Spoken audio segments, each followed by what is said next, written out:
ये कहानी fear files की एक सच्ची घटना पर आधारित है। ये कहानी कर्ण पिशाचनी के ऊपर आधारित है। वीडियो शुरू करने से पहले मैं आपको कर्ण पिशाचनी के बारे में थोड़ी जानकारी दे देता हूँ कि आखिर कर्ण पिशाचनी क्या होती है। कर्ण पिशाचनी की सिद्धि आम आदमी के लिए नहीं है। कारण ये है कि ये एक बहुत ही बड़ी तामसी देवी है। अगर वो रूठ जाए तो साधक का सब कुछ छीन लेती है, और अगर साधक कर्ण पिशाचनी की सिद्धि करेगा तो वो उसे सब कुछ देती है। कर्ण पिशाचनी का अर्थ होता है कर्ण यानी कि कान। कर्ण पिशाचनी हमारे कान में आकर किसी का भी भूत, वर्तमान, भविष्य सब कुछ बता देती है। ये एक ऐसी इंसान की कहानी है जिसने कर्ण पिशाचनी को सिद्ध किया था। सिकंदराबाद का रहने वाला सुधीर शुक्ला रेलवे में टीसी की नौकरी करता था, पर वो अपनी सीधी सादी नौकरी से खुश नहीं था, जबकि उसकी बीबी को ज्यादा का बिल्कुल भी लालच नहीं था और हमेशा भगवान की भक्ति में ही लीन रहती थी। एपिसोड की शुरुआत होती है और हम सुधीर को देखते हैं जो अपनी रेलवे की नौकरी से बिल्कुल भी खुश नहीं था। वो अपनी और अपने बच्चों की छोटी छोटी जरूरतों को भी पूरा नहीं कर पा रहा था, पर उसकी वाइफ कम में ही संतुष्ट थी, पर सुधीर नहीं। और जब वो अपनी नौकरी के लिए जाता है तो वो सभी के टिकट चेक करता है, और उसी वक्त चलती ट्रेन में एक अघोरी भी चढ़ जाता है। और जब सुधीर उससे टिकट मांगता है तो उसके पास टिकट नहीं होता, और सुधीर उसे अगले स्टेशन पर उतरने के लिए कहता है, पर अघोरी उसे अपने बस में कर लेता है। और सुधीर अपनी सारी परेशानी उस अघोरी को बताने लगता है, जहाँ अघोरी कहता है कि तुम्हारी परेशानी का हल मेरे पास है। अगर तुम चाहो तो तुम अपनी जिंदगी काफी ऐशो आराम से गुजार सकते हो। फिर जो तू चाहेगा वही होगा।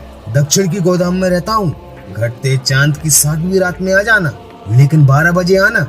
ऐसी साधना करूंगा तेरे लिए कि सोने चांदी, हीरे और नोटों में खेलेगा तू।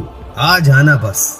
और 10 दिन बाद वो रात भी आ जाती है और सुधीर अघोरी की बातों के लालच में आकर उस अघोरी के पास पहुंच जाता है, जहां वो अघोरी अपनी तंत्र साधना में लीन था। जहां वो सुधीर से कहता है, तू आ गया बच्चा, मैं तेरे लिए कर्ण पिशाचनी की साधना करूंगा और वो हमेशा तेरी होकर रहेगी। वो तुझे सब कुछ देगी, सब कुछ। वो तुझे लोगों के राज बताएगी, क्या हुआ, क्या होने वाला है और क्या होगा। वो तेरे कानों में सबके राज बताएगी और उन राजों को तू लोगों को बताकर माला माल हो जाएगा। सुधीर माला माल। आ बैठ। मैं जैसे मंत्रों को पढ़ूं तो उसे दोहराना। और अघोरी अपनी साधना शुरू कर देता है और तभी एक साया उनकी तरफ आगे बढ़ता है, और वो कोई और नहीं बल्कि कर्ण पिशाचनी थी। वो उनके सामने आ जाती है और वो काफी सुंदर थी, और सुधीर उसे देखकर मोहित हो जाता है। जहाँ अघोरी सुधीर को कर्ण पिशाचनी के गले में कर्णमाला डालने को कहता है, जो मृत गर्भवती महिला की अस्थियों से बनी थी। पर जैसे ही सुधीर उसे माला पहनाता है, कर्ण पिशाचनी उसे अपनी 3 शर्तें मानने को कहती है और कहती है कि अगर कोई भी वचन तोड़ा तो सब छिन जाएगा, सब कुछ। मैं भी चली जाऊंगी, सारी दौलत चली जाएगी, और इसमें तुम्हारी जान भी जा सकती है। क्या तुम्हें मंजूर है? और सुधीर हाँ कर देता है। उसका पहला वचन था कि मेरे बारे में किसी को कुछ नहीं बताओगे, और दूसरा, पत्नी की तरह सिर्फ मुझे ही संतुष्ट करोगे, सिर्फ मुझे, और जब भी मैं चाहूं। और तीसरा, मुझे कभी अनसुना नहीं करोगे और मुझे छोड़कर कहीं नहीं जाओगे। और तीनों वचन मानने के बाद सुधीर कर्ण पिशाचनी को कर्णमाला पहनाकर अपनी दुल्हन बना लेता है, और अब कर्ण पिशाचनी हमेशा उसके साथ रहने लगती है, और वो सिर्फ सुधीर को ही दिखाई और सुनाई देती है और किसी को नहीं। और उसी रात कुछ लोग मैच पर सट्टा लगा रहे थे, जहां कर्ण पिशाचनी सुधीर के कानों में कहती है कि आखिरी बॉल पर ये टीम मैच जीत रही है, और सुधीर उन लोगों से वो बात कह देता है और बदले में उनसे आधा हिस्सा मांगता है, और वो लोग देने के लिए तैयार हो जाते हैं। और मैच में ठीक वैसा ही होता है, और सुधीर को ये यकीन हो जाता है कि अब वो जल्दी माला माल होने वाला है। जिसके बाद वो अपने घर पहुंचता है और अपनी वाइफ को पूरे 35,000 रुपए देता है और कहता है कि अब हर रोज इससे भी ज्यादा पैसे आएंगे। पर काव्या इतने सारे पैसे देखकर सुधीर से पूछती है कि आखिर इतने पैसे आए कहां से, कहीं तुम कुछ गलत काम तो नहीं करने लगे। पर सुधीर उससे कहता है कि तुम बस अपने काम से मतलब रखो, बाकी सब मुझ पर छोड़ दो, और हाँ, आज से तुम बच्चों के साथ सोओगी, मेरे साथ नहीं। और सुधीर का ऐसा बर्ताव देखकर काव्या काफी परेशान और दुखी हो जाती है, और सुधीर कर्ण पिशाचनी के साथ अपने कमरे में चला जाता है। और उसी रात काव्या को पायलों की आवाज सुनाई देती है, और वो आवाज सुधीर के कमरे से आ रही थी। और जब वो चेक करने जाती है तो सुधीर एकदम से दरवाजा खोल देता है और सुधीर उस पर काफी चिल्लाता है और वापस कमरे में चला जाता है। और अब सुधीर काफी बड़ा भविष्यवाणी करने वाला बन चुका था और वो लोगों को उनसे जुड़ी भविष्यवाणियां बताने लगा था और उसके बदले वो उनसे काफी सारे पैसे भी लेता था और वक्त के साथ उसका नाम काफी ज्यादा फेमस हो चुका था। वहीं एक दिन एक आदमी सुधीर से कहता है कि बाबा, मुझे मेरी पत्नी पर शक है, उसका किसी के साथ अफेयर चल रहा है। पर तभी कर्ण पिशाचनी सुधीर के कानों में कुछ कहती है और जब सुधीर उससे कहता है कि तुम्हारा अफेयर भी तो तुम्हारी सेक्रेटरी से चल रहा है, जिसे सुनकर सभी चौंक जाते हैं। और सुधीर कहता है, ये बात तुम्हारी पत्नी भी जानती है और वो तुमसे इसी का बदला ले रही है, पर चिंता मत करो, तुम बहुत जल्द करोड़पति बनने वाले हो। वो आदमी मरने वाला है और अपनी सारी जायदाद तुम्हारी पत्नी के नाम कर जाएगा। और उसी रात उस आदमी को कर्ण पिशाचनी मार डालती है और अगले दिन उस आदमी को पता चलता है कि अनुज सक्सेना, जो आदमी मारा जा चुका है, उसने अपनी सारी प्रॉपर्टी उसकी बीवी के नाम कर दी है, जिससे वो काफी खुश हो जाता है और सुधीर के पास जाकर उसे 5 लाख रुपए देता है। वहीं अब सुधीर दिन ब दिन काफी पैसे वाला हो गया था और दूर दूर से लोग उसके पास अपना भविष्य जानने आने लगे। पर अब सुधीर का लालच भी बढ़ने लगा था और वो अपने बीवी बच्चों से भी दूर हो चुका था, काफी नशे में भी रहने लगा था और अपनी बीवी से संबंध बनाए हुए उसे काफी महीने बीत चुके थे, जिससे उसकी बीवी की मानसिक हालत भी खराब हो चुकी थी। वो अपनी बीवी के साथ मारपीट भी करने लगा था और कर्ण पिशाचनी दिन ब दिन सुधीर को अपनी फैमिली से दूर करती जा रही थी। वहीं अगली सुबह काव्या अपने बच्चे को देखती है तो उसे काफी तेज बुखार था, जिससे वो घबरा जाती है और सुधीर को अपने बेटे महेश को हॉस्पिटल ले जाने के लिए कहती है। पर तभी कर्ण पिशाचनी उसका हाथ पकड़ लेती है और उसके कानों में कहती है, जहाँ सुधीर काव्या से कहता है, तेरा बेटा मरने वाला है, वो नहीं बचेगा। जहाँ काव्या कहती है कि सुधीर, महेश तुम्हारा भी बेटा है, तुम उसके लिए ऐसा कैसे बोल सकते हो।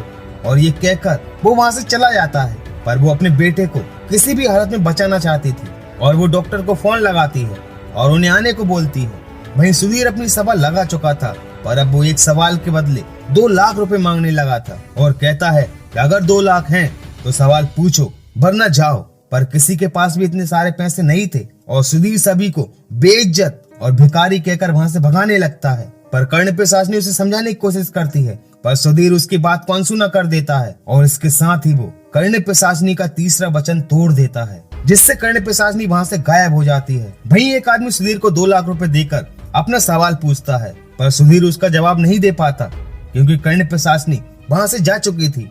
और वो आदमी सुधीर को ढोंगी बाबा कहता है और वहाँ मौजूद सभी लोग वहाँ से चले जाते हैं, जिससे सुधीर सभी पर भड़क जाता है। और तभी सुधीर को एक चांटा पड़ता है और वो कहती है कि मैंने तुमसे कहा था कि मुझे कभी अनसुना नहीं करोगे।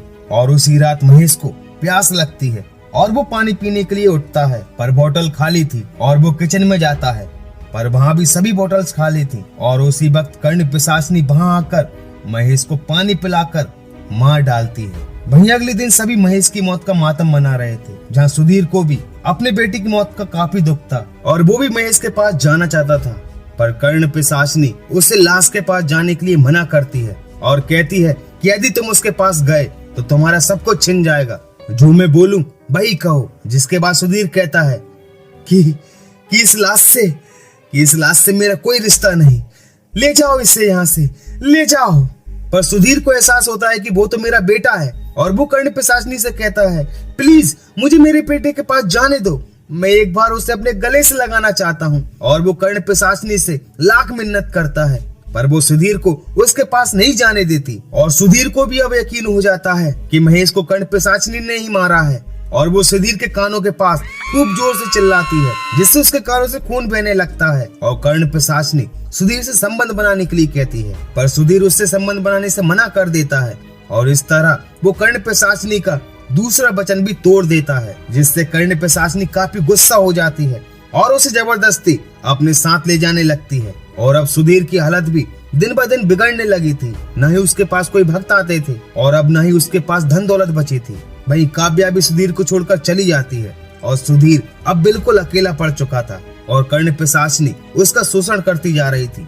सुधीर अपने आप को मारने की भी कोशिश करता है, पर वो उसे मरने भी नहीं देती। सुधीर की जिंदगी अब नर्क बन चुकी थी और वो बस एक जिंदा लाश बनकर रह गया था। पर काव्या आज भी सुधीर से प्यार करती थी। वो दिन रात सुधीर के लिए परेशान रहती थी, मगर वो भी उसकी हालत से वाकिफ नहीं थी। लेकिन एक दिन काव्या ने अपनी आंखों से सुधीर के खराब हालात को देखा और उसने ये फैसला किया कि वो सुधीर को इस नरक से जरूर निकालेगी। और वो एक सिद्ध योगी बाबा से मिली और उन्होंने काव्या को बताया कि सुधीर पर एक कर्ण पिशाचिनी का साया है और उसे खत्म करने का राज भी बताया और कहा कि इसमें सुधीर और काव्या दोनों की जान को खतरा है। लेकिन काव्या ये तय कर चुकी थी कि वो सुधीर को जरूर बचाएगी और काव्या सुधीर के घर पहुंच जाती है, जहां गेट अंदर से लॉक था और काव्या शीशा तोड़कर घर के अंदर चली जाती है, जहां उसे काफी गंदी बदबू आ रही थी, सड़ा हुआ खाना और हर तरफ शराब की बोतल पड़ी हुई थी और उसे कर्ण पिशाचिनी का साया भी दिखाई देता है। और जब वो सुधीर को देखती है तो उसकी हालत काफी खराब थी और वो सुधीर को वहां से ले जाने लगती है, पर सुधीर कहता है कि वो हमें यहाँ से नहीं जाने देगी। वहीं कर्ण पिशाचिनी जब सुधीर को पकड़ने की कोशिश करती है तो वो सुधीर को टच भी नहीं कर पाती, क्योंकि काव्या के गले में सिद्ध माला थी और वो सुधीर से कहती है कि मैं जानती हूँ वो मुझे दिखाई नहीं देगी, पर तुम चिंता मत करो। और वो सुधीर के कान में नरसिंह भगवान का मंत्र बोलने लगती है, पर वहीं कर्ण पिशाचिनी उसके कान में चिल्लाने लगती है, जिससे वो तड़पने लगता है। वहीं काव्या को गुरुजी की बात याद आती है और वो नरसिंह भगवान की मूर्ति की स्थापना कर उनकी पूजा करती है, जिससे कर्ण पिशाचिनी परेशान होने लगती है। लेकिन कर्ण पिशाचिनी सुधीर को छत की ओर ले जाने लगती है, जहाँ काव्या उसे रोकने की कोशिश करती है, पर कर्ण पिशाचिनी उसे अपनी शक्ति से घायल कर देती है और छत पर ले जाकर सुधीर को गिराने की कोशिश करती है। पर तभी काव्या भी छत पर पहुंच जाती है और सुधीर को एक रुद्राक्ष देती है और उसे उस कान में लगाने को कहती है, जिसमें उसे कर्ण पिशाचिनी की आवाज सुनाई देती है। पर तभी काव्या को गुरुजी की बात याद आती है कि इस कर्ण पिशाचिनी को भगवान नरसिंह के उस दिए से ही मारा जा सकता है। और गुरुजी के कहे अनुसार वो नरसिंह भगवान का जला हुआ दीपक लाती है और सुधीर से पूछती है कि कर्ण पिशाचिनी कहाँ है, और वो उसकी तरफ इशारा करके बता देता है। और इस तरह वो कर्ण पिशाचिनी को दिया हुआ अपना पहला वचन भी तोड़ देता है और काव्या कर्ण पिशाचिनी की तरफ अग्नि को फेंककर हमेशा के लिए कर्ण पिशाचिनी को भस्म कर देती है और सुधीर कर्ण पिशाचिनी के चंगुल से आजाद हो जाता है। और इसी के साथ इस एपिसोड का भी दी एंड हो जाता है। तो दोस्तों, आपको ये वीडियो कैसा लगा मुझे लाइक और कमेंट्स करके जरूर बताना। और अगर आप फियर फाइल्स के और स्टोरीज को देखना चाहते हैं तो इस चैनल को सब्सक्राइब करना मत भूलना। मिलते हैं एक और एपिसोड के साथ and thank you so much for watching this video.